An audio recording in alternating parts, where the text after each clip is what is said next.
ठीक है। तो आज पढ़ेंगे हम लोग कंटिन्यूटी एंड डिफरेंशियबिलिटी, सातत्य और अवकलनीयता। बट पहली बात तो ये पता होना चाहिए कि कंटिन्यूटी किसका जांचेंगे, फंक्शन की, फलन का ही तो हमें सातत्य परीक्षण करना है। सतत में क्या मतलब होता है, असतत का क्या मतलब होता है, आज इसको पूरा विस्तार से सीखेंगे। और किसी फंक्शन को कैसे प्रूव करते हैं, कंटिन्यूस डिसकंटिन्यूस, वो भी चेक करेंगे। बट पहले आप कंटिन्यूस यानी सतत और असतत का प्रैक्टिकल समझ लो आप। हम एक यहाँ ग्राफ बना रहे हैं, ध्यान दीजिएगा। ये मान लो x है और ये वैल्यू ऑफ फंक्शन है f(x) that is y is equal to f(x), और हमने ऐसे एक ग्राफ बनाया, ये बना हुआ है, ये ग्राफ है।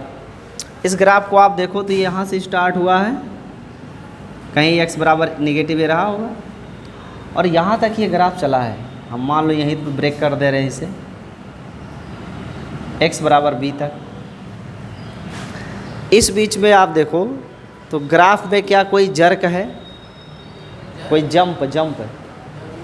इसमें कोई जंप नहीं है, इसलिए इसे बोलते हैं कंटिन्यूअस सतत कहते हैं।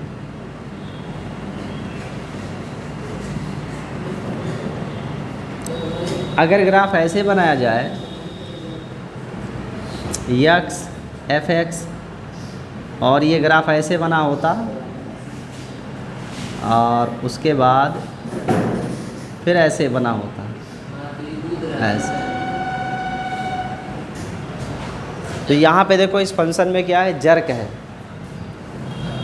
जर्क इसे जंप कहते हैं। जंप कैसे? जब यहाँ पर हम x की वैल्यू b लेंगे तो फंक्शन की दो वैल्यू आएगी, एक fa यहाँ है और एक fa यहाँ है। x बराबर b, सॉरी b के लिए, x बराबर b के लिए हमें फलन के दो मान मिल रहे हैं कि नहीं? एक मान यहाँ पॉइंट a पर है, एक पॉइंट b पर है। तो क्या ऐसा हो सकता है कि अचानक से फलन का मान यहाँ से यहाँ तक बढ़ जाए? अगर ऐसा हुआ है तो इसको जंप कहेंगे। जैसे मान लो यहाँ पे ये वैल्यू थी 10 यूनिट और अचानक से क्या हो गई, 30 यूनिट हो गई, जबकि पहले कैसे बढ़ रही थी, 5, 5, 10 इस तरीके से, और अचानक से 30 हो गई। तो यहाँ पर बहुत बड़ा क्या हमको देखने को मिल रहा है, जंप मिल रहा है। इस जंप की वजह से ये फंक्शन क्या हो गया, ब्रेक, यस। और ये जंप है जो ब्रेक कर दिया, इसी वजह से ये क्या बन गया, डिसकंटिन्यूअस। इसे कहते हैं असतत। तो जिस फंक्शन में जर्क होगा वो डिसकंटिन्यू होगा, जिसमें जर्क नहीं होगा वो कंटिन्यू होगा। तो ये तो ग्राफ से हो गई समझने की बात। अब हर प्रश्न का ग्राफ तो दिया नहीं रहेगा, तो उसे कैलकुलेट करके बताना होगा। कैसे कैलकुलेशन करोगे? मान लो हम a और b के बीच में जांच करना चाहते हैं कि फलन सतत है कि नहीं, तो करना क्या होगा, हमें एक तीसरे ग्राफ से समझाते हैं। मान लो हमने लिया ये एक ग्राफ है ऐसे, ठीक है, और हम इसमें जांच करना चाहते हैं कि किसी दिए गए बिंदु पर ये सतत है कि नहीं। हम मान लेते हैं ये बिंदु है x बराबर a, ध्यान दीजिएगा, x बराबर क्या है, a। तो इस पॉइंट पर हम टेस्ट करना चाहते हैं कि फलन संतत है या नहीं। तो ग्राफ अगर बना होता तो ग्राफ देख के ही बता सकते हैं कि सतत है कि नहीं। ये तो बड़ा सरल था, लेकिन सॉल्व कैसे करोगे, देखना ध्यान से। इस पॉइंट के लेफ्ट में जो वैल्यू होती है उसे कहते हैं LHL, left hand limit. Left hand limit Hindi में क्या कहते हैं, लेफ्ट को बायां, वाम पक्ष की सीमा, वाम पक्ष। और जो राइट साइड की वैल्यू मिलेगी उसे RHL कहते हैं, right hand limit, right hand limit. दक्षिण पक्ष की सीमा, दक्षिण पक्ष सीमा। अब देखो जो एग्जैक्ट वैल्यू x बराबर a पर ज्ञात करोगे तो वो फंक्शन की वैल्यू होगी fa, x बराबर a पर फलन की वैल्यू। हम इसके सातत्य का जांच करने के लिए थोड़ा सा लेफ्ट और थोड़ा सा राइट में वैल्यू लेंगे। बहुत थोड़ा सा, जैसे 0.01, तो हम इसके लेफ़्ट में एक वैल्यू निकालेंगे और इसके राइट में एक वैल्यू निकालेंगे। जो ये वैल्यू मिलेगा वो ए में से कुछ घटाने से मिलेगा, और जो ये वैल्यू मिलेगा वो ए में कुछ जोड़ने से मिलेगा। राइट साइड में जोड़ेंगे, लेफ़्ट साइड में घटाएंगे। जो क्वांटिटी इसके बीच का गैप है उसे हम स्मॉल एच कहते हैं। क्या मान लिया? स्मॉल एच है, और यहाँ एच टेंस टू क्या है? 0। एच इतना छोटा है कि इसका मान नियर अबाउट टू 0 है। अब इसमें से कोई फलन सतत है कि नहीं, इसके लिए आपको ये शर्त याद रखनी चाहिए। क्या? कि अगर लेफ़्ट हैंड, जैसे मान लो हमने x बराबर ए पे टेस्ट करना है, तो at x is equal to a, अगर फंक्शन की left hand limit, right hand limit और वैल्यू ऑफ फंक्शन ये तीनों बराबर हैं, तो कहा जाएगा कि दिया गया फलन क्या है? सतत है, कॉन्टिन्यूअस है। और अगर ये वैल्यू बराबर नहीं है तो कहा जाएगा फलन सतत नहीं है। हाँ, तब भी तीनों वैल्यू बराबर होने चाहिए। क्यों? देखो यहाँ अगर हम एक स्पर्श रेखा ऐसे खींचते हैं तो ये सभी मान एक ही स्पर्श रेखा पर आ रहे हैं कि नहीं, तो इनकी वैल्यू आपस में बराबर होगी। तो अगर फलन सतत होगा तो किसी एक विशेष स्पेसिफिक पॉइंट के लिए लेफ़्ट राइट वैल्यू हमेशा नियर अबाउट इक्वल या इक्वल ही आएगी, तो इसे बोलते हैं क्या? कॉन्टिन्यूअस।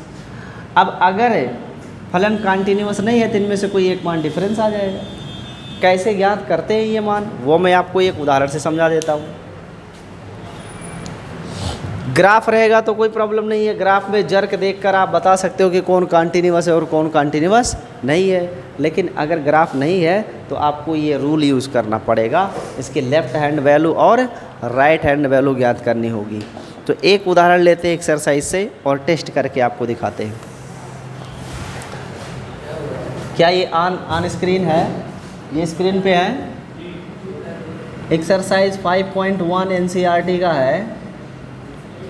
इसके कुछ प्रश्न में से पहला प्रश्न है, क्या prove that f(x) is equal to 5x minus 3, x बराबर 0, x बराबर -3 और x बराबर 5 पर सतत है, पर संतत है। ये हमें प्रूव करना है, ठीक है, कि ये कॉन्टिन्यूअस है कि नहीं। ठीक है, तो देखिए इस क्वेश्चन को कैसे सॉल्व करेंगे। क्या फलन है? f(x) is equal to 5x minus 3। इसमें 3 पॉइंट है, 0, -3 और 5 पर हमें टेस्ट करना है कि ये कंटिन्यूअस है या नहीं। तो पहले हम x बराबर 5 पर आपको टेस्ट करके दिखाते हैं। ये x है और ये फंक्शन है f(x), इसमें x बराबर 5 यही कहीं तो होगा। तो इसके लिए हमें फंक्शन की वैल्यू निकालनी पड़ेगी। इसके लेफ़्ट हैंड लिमिट और राइट हैंड लिमिट वैल्यू निकालेंगे। तो राइट हैंड लिमिट कैसे निकालेंगे, लेफ़्ट हैंड लिमिट कैसे निकालेंगे, वही हमें सीखना है। लेकिन हमें पता है कि जब लेफ़्ट हैंड जाते हैं तो घटाना पड़ेगा ना, क्योंकि यहाँ से देखो पीछे आ रहे हैं वापस। राइट में चलेंगे तो जोड़ेंगे। क्या जोड़ोगे? वो स्मॉल अमाउंट क्वांटिटी h है, उसी को जोड़ते और उसी को घटाते हैं। तो इस साइड में राइट हैंड में एक्चुअल में लिमिट h टेंस टू 0 होगा, बट फंक्शन को क्या किया जाएगा? बढ़ाया जाएगा। और राइट साइड में लिमिट h टेंस टू 0 होगा, बट फंक्शन को क्या किया जाएगा? घटाया जाएगा। अब कैसे करना है ध्यान देना। At x is equal to 5 पर लेते हैं, तो जो लेफ़्ट हैंड लिमिट है वो होती है limit h tends to 0 f of x minus h। जब लेफ़्ट में जाएंगे ना तो h वैल्यू जो है उसको घटा देंगे। h क्या है? बहुत छोटी राशि है, बहुत छोटी राशि है जिसे हम यहाँ यूज़ कर रहे हैं। अब लिमिट h टेंस टू 0 है, इसमें x की वैल्यू कितनी दे रखी है? 5। तो हमें 5 पे टेस्ट करना है। अब ये मान जो है f5 माइनस h हम कहाँ रखेंगे? फलन में। लिमिट h टेंस टू 0 और यहाँ पे 5 इंटू यक्स है, हम यक्स की जगह क्या लिखने वाले हैं 5 माइनस एच एंड माइनस 3। अब इस कोष्टक को तोड़ दीजिए तो लिमिट h टेंस टू 0 25 और माइनस 5h और माइनस 30। इसमें h का मान 0 रखने से क्या ये फलन अपरिभाषित हो जाएगा, यही हमें जांच करना है। तो अगर हम h का मान 0 इसमें रखेंगे तो फलन अपरिभाषित नहीं होगा, परिभाषित ही रहेगा। और जब h का मान 0 रखने पर फलन परिभाषित रहे तो h का मान रख देना चाहिए। लेकिन अगर अपरिभाषित हो रहा है तो h का मान नहीं रखना चाहिए, पहले फलन को और सॉल्व करना चाहिए और फिर उसके बाद आपको h का मान रखना चाहिए, जिससे फलन अपरिभाषित ना हो। तो यह जाएगा 25 में से 3 ग्लेस कर देंगे 22 और 5 इंटू 0, तो लेफ्ट हैंड वैल्यू क्या मिल गई हमको 22। अब ऐसे राइट हैंड वैल्यू याद करो,